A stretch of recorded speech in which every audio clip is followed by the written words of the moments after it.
Mobile ഫോണിൽ സംസാരിച്ചുകൊണ്ട് KSRTC ഡ്രൈവറുടെ അപകടയാത്ര.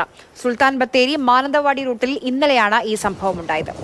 ദൃശ്യങ്ങൾ മാതൃഭൂമി ന്യൂസിന് ലഭിച്ചു. വിവരങ്ങളുമായി എം കമൽ ചേരുന്നുണ്ട്. അതിനു മുൻപ് നമുക്ക് ആ ദൃശ്യങ്ങൾ, കമലിലേക്ക് പോകുന്നതിന് മുൻപ് നമുക്ക് ആ ദൃശ്യങ്ങളൊന്ന് പൂർണ്ണമായും കാണാം. കെ.എസ്.ആർ.ടി.സി ബസ്സിലുണ്ടായിരുന്ന ഒരു യാത്രക്കാരനാണ് ഈ വീഡിയോ പകർത്തിയത്.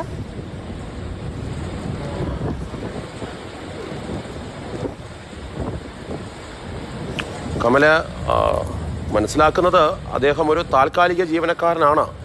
അങ്ങനെ താൽക്കാലിക ജീവനക്കാരനായി കയറിയിട്ട് ഒരാഴ്ച പോലും ആയിട്ടില്ല എന്നൊക്കെയാണ് വാർത്തകൾ കേട്ടിരുന്നത്. എന്താണ് ഇത് സംബന്ധിച്ച് കെ.എസ്.ആർ.ടി.സിയും മറ്റുള്ളവരും നൽകുന്ന വിശദമായ വിശദീകരണം?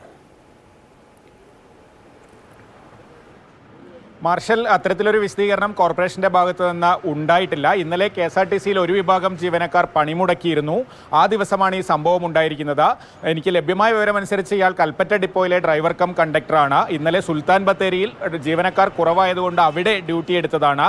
രാവിലെ 6:20 മാനന്തവാടിക്കുള്ള ഓർഡിനറി ഷെഡ്യൂളാണ്. ആ ഷെഡ്യൂളിൽ ഉള്ള ബസ്സിലാണ് ഈ സംഭവം ഉണ്ടായിരിക്കുന്നത്. അത് ഏത് സമയത്താണെന്ന് കൃത്യമായി അറിയില്ല. RSC 10 എന്ന ബോണറ്റ് നമ്പറുള്ള സുൽത്താൻ ബത്തേരി ഡിപ്പോയിലെ ബസ്സാണെന്ന് വീഡിയോയിൽ കൃത്യമായി കാണാം. മാത്രമല്ല, ഡ്രൈവർ ഒരു കൈയിൽ മൊബൈൽ ഫോണിൽ സംസാരിച്ചുകൊണ്ട് ഒറ്റ കൈ കൊണ്ട് ബസ് നിയന്ത്രിക്കുന്നത് വളരെ വ്യക്തമാണ് വീഡിയോയിൽ. അതുകൊണ്ട് തന്നെ കൃത്യമായ നിയമലംഘനമാണ് നടന്നിരിക്കുന്നത്. അതിനി PSC ഡ്രൈവർ ആയാലും താൽക്കാലിക ഡ്രൈവർ ആയാലും കെ.എസ്.ആർ.ടി.സിയും മോട്ടോർ വാഹന വകുപ്പും ഇക്കാര്യത്തിൽ നടപടിയെടുത്തേ മതിയാവൂ. കാരണം അത്രയും കൃത്യമായ ദൃശ്യങ്ങളാണ് പുറത്തു വന്നിരിക്കുന്നത്. മാർഷൽ.